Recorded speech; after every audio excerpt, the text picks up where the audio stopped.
तर कसं काय मंडळी, मजेत आहात ना? आज फ्रेंच फ्राईज तेही माझ्या स्टाईलमध्ये आपण बनवणार आहेत. एकदम झटपट बनवून तयार होतात. स्पायसी आहेत आणि फिके खायचं आहे तर फिके पण बनवू शकता पटकन. त्यासाठी आपण बटाटे सोलून घेऊयात. तुम्हाला जेवढे बटाटे हवे असतील तेवढे आपण या ठिकाणी वापरू शकता. तर या ठिकाणी मी बटाटे 3 घेतले आहेत मीडियम साईजचे.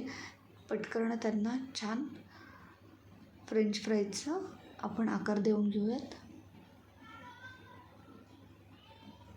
सगळे बटाटे आपण उभे उभे मस्तपैकी कापून घेऊयात.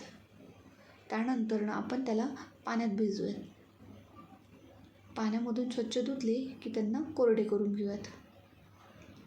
या ठिकाणी मी कपड्याच्या सहाय्याने हे बटाट्याचे काप कोरडे करून घेत आहे. एका भांड्यात काढून घेऊयात बटाटे कापलेले. अशा प्रकारे आपण सगळे बटाटे ड्राय करून घेणार आहे.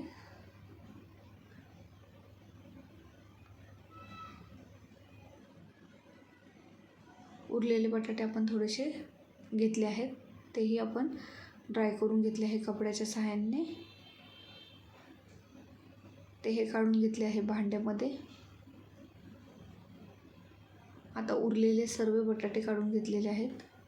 या ठिकाणी माझ्याकडे कापड छोटा होता त्यामुळे हे मला 3 वेळा करावं लागलं आहे. तुम्हाला हवं तर तुम्ही या ठिकाणी एकदाच मोठं कापड घ्या आणि त्यांनी पुसून काढा. पण बटाटे या ठिकाणी कोरडे करणे अतिशय महत्त्वाचे, कारण आपण पाण्यासहित बटाटे तेलामध्ये टाकू नाही शकत. त्यामुळं आपण ड्राय करून घेतलेले आहेत. एका मीडियम साईजच्या भांड्यामध्ये आपण टाकून घेतले आहे बटाट्याचे काप आणि त्याच्यावरती कॉर्नफ्लॉवर टाकलेलं आहे. त्यानंतर मीडियम गॅसवरती आपण फ्रेंच फ्राईज हे तळून घ्यायचे आहेत. बटाट्याचे काप हे तळून घ्यायचे आहेत. तळून झाल्याच्या नंतर आपण याला प्लेटमध्ये काढायचे आहेत.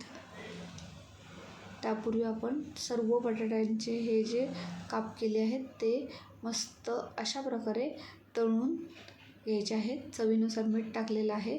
जर लहान मुलं खात असेल तर असंच मिक्स करून द्या आणि मोठे खाणार असेल तर तुम्ही त्याच्यामध्ये लाल तिखट पण घालू शकता. लाल तिखट बऱ्यापैकी घातलेलं आहे. आवडीनुसार घाला तुम्ही.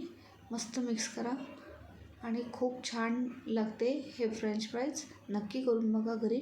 आवडली असेल रेसिपी तर चॅनलला लाईक, शेअर, सबस्क्राईब, फॉलो करा. अशाच प्रकारचे व्हिडिओ पाहण्यासाठी भेटूया.